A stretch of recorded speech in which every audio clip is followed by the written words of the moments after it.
Good morning. Welcome aboard Pride of Baltimore 2 and Captain Wiz. Behind the camera is Chief Mate Jeff Crosby, and in front, hi, Jan Miles.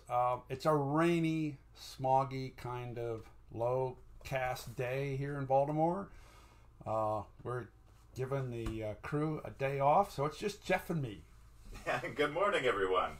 Hope you're all doing well. We have a couple of things to talk about this morning. First off, what is Pride doing for the rest of the 2020 season? Well, the decision has been made to tie the boat up. The budget depends on funds that the ship can generate directly. Now, it's not a big number. It's like 10 or 15% of the overall budget.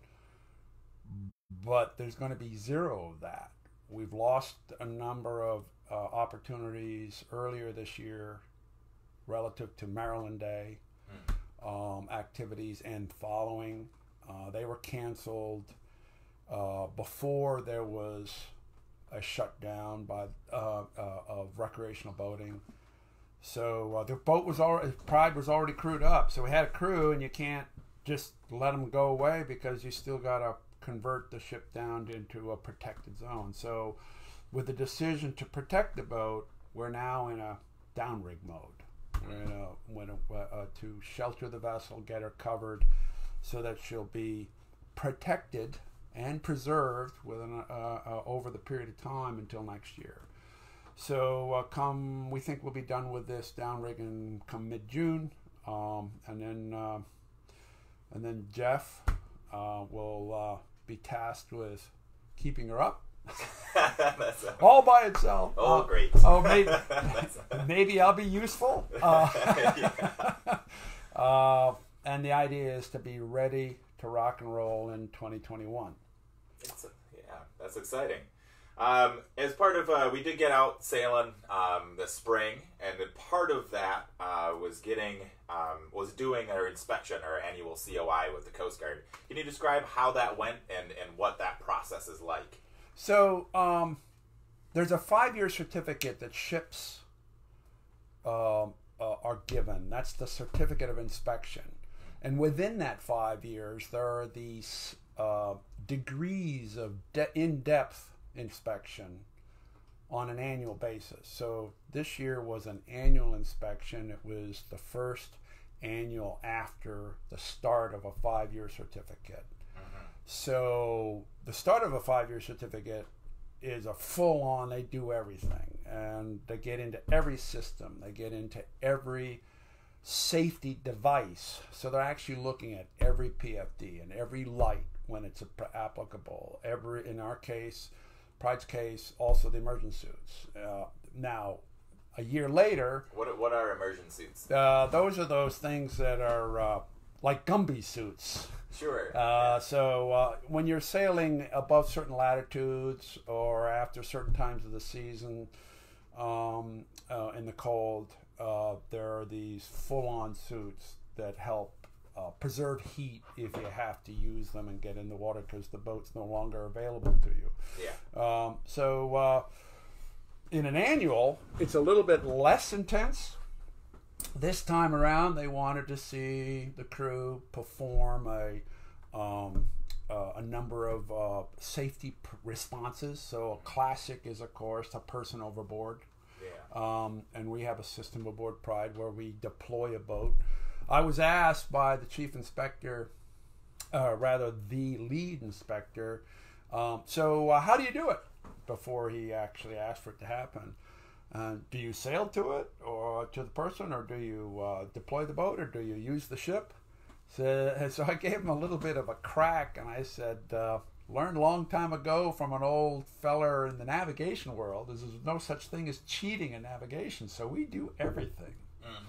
So yes, I started the engines, and yes, I kept the ship near the victim, and yes, the boat was deployed, and so it goes on and on and on. So anyway, the crew performed really well, and the inspector was very complimentary about that. There was a fire process as well, running hoses and making sure the pumps go. So from a systems perspective, everything was really, really fine. From an administrative point of view, we were claiming that we had not so much purposefully, but accidentally fallen short through calendar time. So this is a bit complicated. Administratively, every employer of a mariner has to show that the mariner is not suffering from drug use and alcohol use. So we were short on our alcohol testing. Yeah. So we have this thing called that the Coast Guard uses, a note system. It's a record-keeping system. And it's a deficiency, but it's a conversation of deficiency. It is, you will have this done in order to proceed ahead with carrying passengers. So the interesting part here for this year is that this 835 is going to sit around for Pride until we go sailing with passengers, which now won't be until 2021. Yeah. So it's a little bit of a headache because more than 10 years have gone by, we've never had an 835. So it's sort of like a little bit of a knock, but as far as that goes, that's a pretty simple, yeah, take care of that type of thing. Good morning, everyone. If you're just joining us, we have Captain Jan Miles in front of the camera here, Chief Mate Jeff Crosby behind the camera. A bit of a rainy day here in Baltimore. We have a question from Jan. He sailed with us from Bermuda to Boston in 2017. He's asking, hello, Jan and Jeff, are you planning on visiting Europe in the next couple of years? Well, that's been an ongoing question for the last 5 years. The last time we were in Europe was in 2015. And the cycle of fiscal challenges mixed with the cycle of Tall Ships America, Great Lakes every 3 years, with the Atlantic different every 3 years. There's this 1 year that has been on the West Coast. Now that there's been an introduction of the Gulf Coast, and now, of course, there's this strange year. I mean, I'm in contact with a lot of the European boat programs, and they're all shut down. They've even got a vessel that is coming home from the southern hemisphere, the Europa. Her original plan was to go across the Pacific after a summer down there, but she's been diverted back home. Once she gets home, she's more or less going to stop sailing. And a number of the big events over Europe have been shut down. So Sail Amsterdam, I think, is not going to happen. Wow. So looks like everybody's in hiatus, or many of us are going to be in hiatus through until 2021. So what does Pride do then? Well, 2021, we don't know. I mean, it's not a Great Lakes year. That comes again in 2022. Wow, don't know.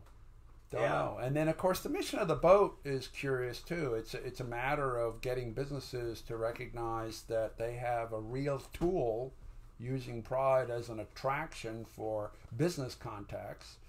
The state of Maryland has agencies that have a really interesting tool for attracting contacts. Maryland is open for business. Well, Pride is a great way of doing an introduction. And so would they do that in Europe? Is there what's the new normal too? Yeah, just a lot of uncertainty with that. Yeah. And you said Pride's last voyage was 2005 across over to Europe? What did I say? Did I say 15? I think so. Oh, okay. 2005. Yeah, 2005. Yeah. Oh, sorry. It's a 5. How many times has Pride been over to Europe? The first boat and the second boat total up 6 European experiences. So that would have been 90 for the second boat. Well, first 85 for the first boat. Came back in 86. So 90 over, spent the summer of 91 also. and then it was 96, 2000, and then 2005. So I guess it's 5 times. And then over to the Pacific twice. The first time was out to Hawaii and up to the Pacific Northwest and then returned.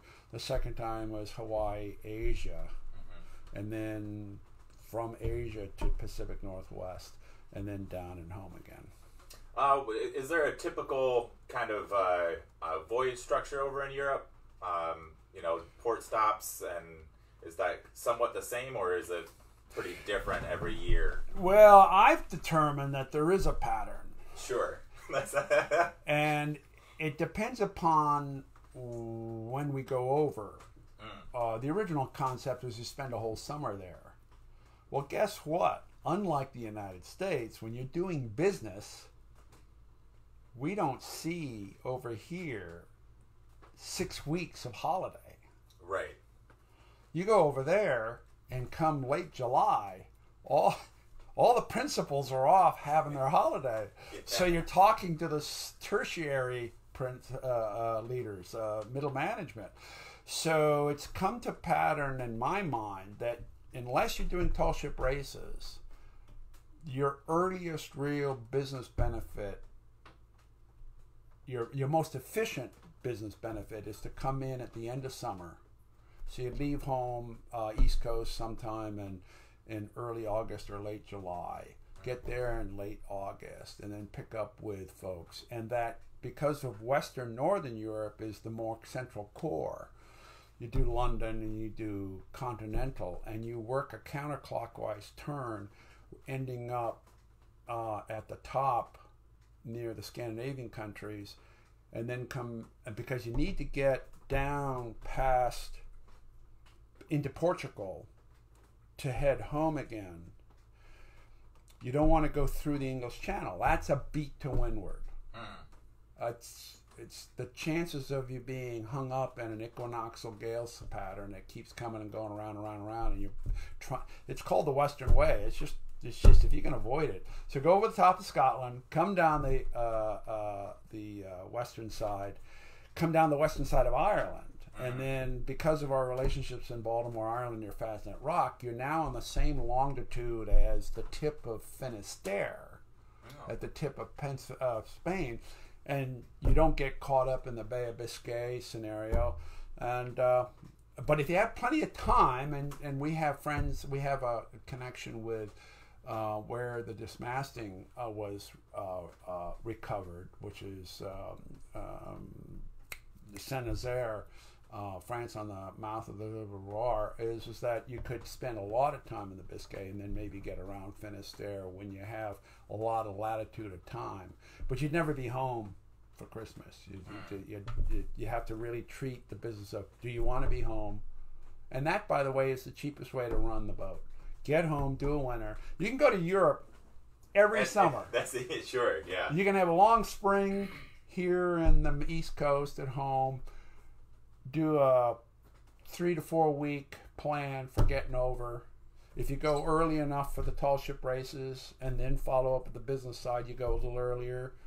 But you can have March, April, May here in the East Coast and at home, and then bolt over to the other side, and then have a bunch of business sail training stuff, and then and that's a great storytelling thing, because Pride's very successful in those things. American flag competitive on an international scale. And then you can do the American business connection with all the Europeans over there, and then you come south of Finisterre by early October, and then you do your trade wind transit, and you come back home by Thanksgiving, and you lay the boat up, and you can do it again and again and again. The boat's strong enough, and it's less expensive to do it at home, and we have all our resources here. We know who everybody is, and they come over and help out if we need any more skills and stuff like that from around the country. But it's never come to pass in any regular way. It's always a very custom sort of plan, because it's no small expense to do a European trip. Absolutely. We have a question in from Beckley. How long does it take to sail from Baltimore to England? It's roughly 3,000 and a little bit, depending upon which port you're talking about. We have had a tendency to try to target Baltimore, Ireland from Baltimore, Maryland, as a nonstop, and so it's our calculus is 130 miles a day, and we're able to sail quite a bit faster than that when the weather is right. Right. And sometimes it's not right at all. But we've averaged 17 days, but we allow something on the order of 20 to 23 days. You'd have to run the calendar. So the fastest trip we've ever done, we had a big delay coming out of Baltimore, coming off the East Coast in 2005. And weather forced us up into Nova Scotia. And we spent 3 days in Lunenburg hiding from a powerful low pressure system that created 3 days of northeast blowing 40 plus. Oofta. And we were stuck. So we were due to be for a contract date in Copenhagen on the 1st of June. And here we are in 1st of May? 1st of June. So we had allowed for the distance and the time to stop in Ireland and then go on. We were still trying to do Ireland, but we left Lunenburg one day and we were in Falmouth, England, just at the end of the 13th day. Oh, wow. Now, the first 3 days was a calm motor sail chasing the low, but then we wound up in quite a bit of weather, all of it favorable, some of it pretty strong. We were up to near hurricane force, favorable behind us. Just with a reef foresail all by itself, making 8, 9, 10 knots. Sure, yeah. Seas got up to 22 to 25, and whenever it was steady pressure, we weren't seeing much water on deck. But it was interesting to observe that when the pressure started to reduce, the period of time of the drop, the crests were everywhere. It was like it was sort of like, it literally was a pressure scene in the sense that the pressure went away and everything popped up. And then when that stabilized, then the crest normalized and they kept flowing with the wind and they didn't come aboard. But when we were having reduction, it takes, say, 3 to 6 hours for the reduction to stabilize. That period of time, we were seeing crests jump on board the boat. It was sort of kind of like sailing in a washing machine. Yeah. So, and we had to skip Baltimore, Ireland, and we got into our date in Copenhagen on time. But generally speaking, we're looking at a little better than 3 weeks allowance, and we've been able to do the crossings in about 17 days. Yeah, that's pretty cool. Good morning, everyone, for just joining us for Coffee with Captain. We have Captain Jan Miles in front of the camera, Chief Mate Jeff Crosby behind the camera. You touched on something I want to go back to. So European voyage in 2005, you mentioned the word dismasting. What's that all about? What happened? Tell that story. Well, the dismasting was everything broke. Yeah. So we have 2 big lowermasts. We have a very, very big bowsprit. Then we have a jibboom out the front. We have topmasts up the top. We have yards that cross on the foremast. And then we have main boom and gaff and a foregaff. And everything broke. So how does that happen? Well, we're sailing in a regatta out of southern England, headed to a town called Santander in Spain, which is in the Bay of Biscay on the northern shore of Spain, somewhat inshore from Finisterre. So we're not far from France when you're in that town. So we're coming around Ushant, which is the corner of northwest France, around the port of Brest, and heading down. And we were heading south. We were in a southwesterly breeze blowing 18 to 25. We were under a mainsail, foresail, and 3 headsails, but with a reefed square topsail. So the emphasis was on reducing the leverage, but keeping or preserving as much of the pulling power to move the boat along. And we were close reaching. So we're all but hard on the wind. And we're working in a, say, 8-foot sea. And it was a distant sea, so it wasn't short together. and it was cloudy, broken cloud, and one of these clouds went by off to the side to windward, and it was fairly small, and it passed a beam, and I happened to be on the helm one afternoon, and we wound up with a dry wind gust. And the numbers we were tracking, we were doing this testing of a research project of how much wind, how much sail, what's the predicted or projected angle of heel. Yeah. So we were gathering a lot of data. So the data shows that we had a gust of more than 40 knots. So we were sailing in 18 to 25, and we now have a gust at 40 knots. And the boat leaned over around 33 degrees, 35 degrees. Now, we were already doing 6, 7, 8 knots, depending upon what we were getting under the circumstances as the wind went from 18 to 25. And the boat went in, it started to accelerate with the gust. So we didn't have any green water on deck. We had some white water coming through the scuppers, and the rail of the bulwark was near the water's edge. So she was making a hole that was as big as her beam. Oh, wow. Going along. So we didn't have a sort of green water kind of the fishing schooner pictures that we've seen in history. We didn't have any of that. And maybe the white water was coming up, splashing, projected up maybe a couple feet up the lee deck, but then we didn't have green water or even a big collection, no pool of water sitting to leeward. We were making that kind of speed. So I'm twisting the helm to come to windward to spill the power, but not feeling threatened at all. Just, we don't like this angle of heel. It's more than we like. A little uncomfortable. But we're going to spill the power, and it's just a gust, right? Well, she wasn't standing up, but she was accelerating. So I realized when I looked down at the instruments that the apparent wind had increased. Oh, yeah. So it hadn't stayed at around, say, 40 degrees. So at this point, you're kind of chasing it. I'm chasing it. Yeah. So I keep turning, and I'm looking forward, and the boat's charging along.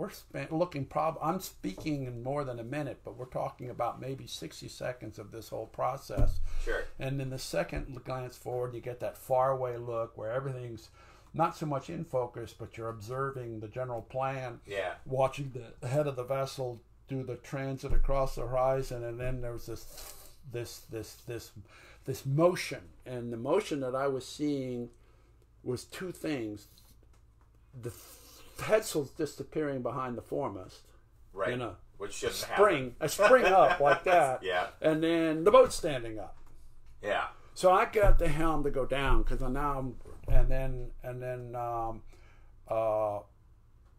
someone eases the main a whole bunch, and then there's a response from down below. We were fairly near a watch change, but it hadn't started yet. So people were somewhat active milling below. About down below. And then I said, dump the main. And they got it down really, really fast. And so still the boat rounded up. With a loose-footed foresail, we're still going to get a little weather helm. Yeah. And so when she kept rounding up, now she's beamed to the breeze. Or rather, beamed to the sea, sorry. And wind is ahead, but softer. We're not talking 40 knots. I mean, it's almost as if when the head rig went away, all three headsails went away, then the puff went away. Right, the wind just stopped. But it was still to the right. Yeah. And so the topsail was aback. It was a reef topsail now. Okay. And we're all sort of just absorbing the fact that we no longer have the squall. We're now pointed almost 90 degrees to the right of what we had been pointing. So that's beam to the sea, but the sea wasn't creating a lot of rolling. And I'm beginning to think, can we shore the foremast up by a line going forward when we start to hear sharp cracking? So we paused. Everybody paused. We didn't have to say anything. We all just listened to the cracking. And then you start to see the shrouds on the foremast do this. And eventually it falls back. Now, while this is going on, the deck's basically level, just doing this little bit of a jerk. Because she'd go down like an elevator, jerk at the bottom, go up like an elevator, jerk a little bit at the top. So I'd walked over to leeward now. port side, and then the foremast started to fall back. So I walk over to the starboard side. Because the foremast was falling back on the leeward side, on right? the port side, yeah. And then there was a shutter timed in an interesting way, we later realized, with the spring stay coming up short, the topmast breaking away, and then I'm looking up at the mainmast and it's wiggling in the middle. Ooh. So the top is going like this, and this is the doubling, not the topmast, just the top of the mainmast, and it's doubling and wandering back and forth, and it's beginning to have this appearance of maybe it's going to fall on the starboard side. And I'm standing all the way aft near the corner of the cabin. The mate is in front of me, and there's somebody in front of him, and I'm wondering if it's going to land on us. Right. And then I realize it isn't, but it still landed to the right or starboard of the helm and the binnacle.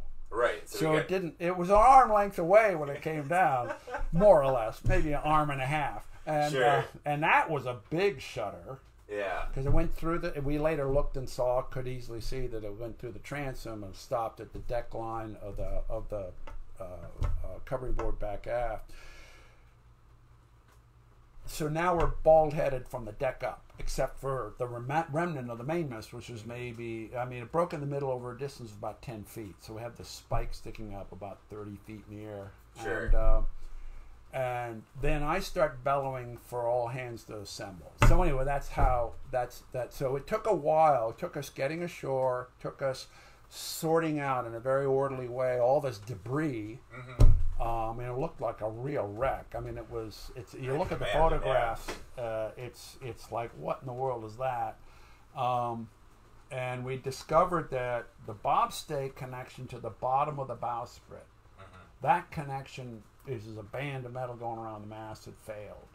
There are two bands and two bobstays. And the second band had stretched, but not failed. The first band had torn and failed. At a corner between a band and an ear.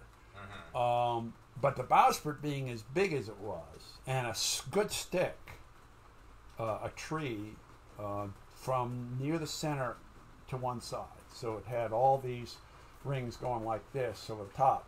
It just could not bend within the range of the second bobstay. It couldn't take that bend. Yeah. So it broke. And in breaking, it broke right at the gammon lashing. So all three headsels went to the side all at once. We spent 6 months in Spain, first 2 months was figuring out what to do. Yeah. The next 4 months was executing the plan, and it turned out we could stay there. The spars were made of North American Douglas fir that had been imported to Europe. Was found by this one outfit that was only 100 kilometers away, and they're a lamination outfit in Ressourcenolone glue. They've been around for more than 5 decades at that time, so they're about 70 years old now as a company. And they did a great job, and they're great. Yeah, so the original rig was solid ground. The rig that was built in Spain is laminated with Ressourcenolone. Yeah. What's the kind of difference in performance between the two? Well, I can't tell you the difference in performance because I'm only looking at Ressourcenolone now. Yeah. And we have no sense of disappointment with the performance of Ressourcenolone. Yeah. I would say that the reason Ressourcenolone was used is because the company was a Ressourcenolone company in the sense of lamination. They do a lot of structural building member lamination in Europe. All over Europe. They have a lot of confidence in a lot of use of wood. So they take these common stock dimensions. Yeah. And they put them together in massive structures, and it helps with arenas, sports arenas, large spaces, outdoor bridges of parks and things like that. So they have a great deal of confidence in them in the terms of buildings because they don't, if there is a fire, they don't have a tendency to collapse unexpectedly. Metal can melt and get soft, whereas the wood doesn't. So anyhow, we're using restorfenol because 100 kilometers away was an outfit that could gather the volume we needed to get a lamination, and they could shape them and provide those. Now, we had quotes from other sources, and they were going to use epoxy. Now, in resorcinol, there is one technical thing you have to be very careful with, and that is the surfaces coming together have to be totally uniform, because resorcinol does not adhere. It's not an adhesive glue. It's an interesting, whereas epoxy is more an adhesive glue. It's a void-filling adhesive glue. So, so we have no failure because all the uniformity. They took these 2x4s, they ran them through smoothing planes, and they made sure everything was uniform. And there was a lot of clamping going on. It's a warm environment because it can't work in cold. And the outcome, we're seeing everything is fine. Yeah. But we had some quotes that were epoxy based, and it was only because they're not in the business of a heated shed. Yeah. This factory is huge, and they're building structures and sending them out by truck. They could be 150 feet long. They could be 14, 18 inches wide, and they could be as much as 10 feet vertical in the middle, while they taper out maybe to 6 feet at the ends. And that would be sort of a roof arrangement for a big warehouse scenario or a big arena scenario. So the stuff they're putting together with 2x4 or 2x6, yeah, it's pretty or remarkable. 2x8, it's, from us as Americans, we do it here, we just don't do it as much. It's Sure. a big market out there. And this French company was exporting all around Europe by truck the designs they're being asked to make. So for them to do us was easy for them on the one hand, but also made it possible because they had the ability to lathe. They could turn and taper. They could square an 8-side straight. They couldn't square an 8-side tapered. So we did the finish work at the ship, and 6 months later, the boat was sailed home again, and the spars were great. And still going strong to this day. Yeah. Absolutely. One final question here, kind of a little bit more of a fun question. Has there ever been anybody famous aboard Pride of Baltimore 2? Well, we've had the fortune of some interesting folk. On the West Coast in 94, we were in Long Beach. Long Beach? We were near there. No, we're not in Long Beach. We're just a bit north of there. I can't remember the name of the port. And the Maryland Film Commission had a reception on board. And Jodie Foster was an invitee. Oh, cool. And so she was aboard. I managed to have a word with her, just thanking her for dropping by. We were off the boat. She was headed home, and she was asked a few questions. Later on, she wound up doing a movie here in Baltimore. And there's a lot of connection to the Maryland Film Commission's effort to communicate with her directly and invite her to experience the Pride. So we had a role there. From a sailing point of view, we've had a couple of American stars. So near here in Annapolis is Jobson, Gary Jobson. Yeah. And he's been aboard a number of times, and he actually has done some. He's done some ocean sailing with us, and he's done some bay sailing with us. Oh, cool! And it's interesting to watch him steer the boat when he's doing that. He's got a sense. For someone who's not been on the boat as much as I have, he's doing a sense that's even higher than mine. So it's really quite interesting. The other horse is Dennis Connor. Yeah. Dennis Connor's been aboard a few times. One time he went. He's competed against us. We've had these New York regattas that we participated in, and one time he joined us for a regatta. He wasn't a guest skipper on any of the other boats, and it was interesting to know. And it was very calm and strange conditions. You got a lot of river current in the New York harbor, so there was a little bit of that going on, and there were these these are smaller yachts. We're a little bit lumbering compared to those smaller yachts in terms of ability to maneuver and respond. But he had an acute eye for range, distance, and closure. Interesting. Much more acute than anything I've got. Yeah. And that's with him on a boat he's not been on before. Yeah, very unfamiliar territory. So that's where you start to see the wonder of their success. Because I've been doing this a long time, and I've been on one boat a long time, and I've been in a lot of scenarios. So you'd think that I would be hard to match in some respects to the business of spatial connection. Right. But you begin to realize some folks just have an acute sense. It's just innate. It's like a sixth sense. Yeah, and so it was really quite stunning to watch those two. Oh, that's really cool. Well, I just want to thank everybody for joining us for this 7th episode of Coffee with Captain. And if you've donated, thank you very much. That helps keep these episodes going. And Captain Miles, do you have any parting words for us? Well, stay diligent. It's going to be important all the way through this emergency. Stay diligent. All right. Bye, everyone.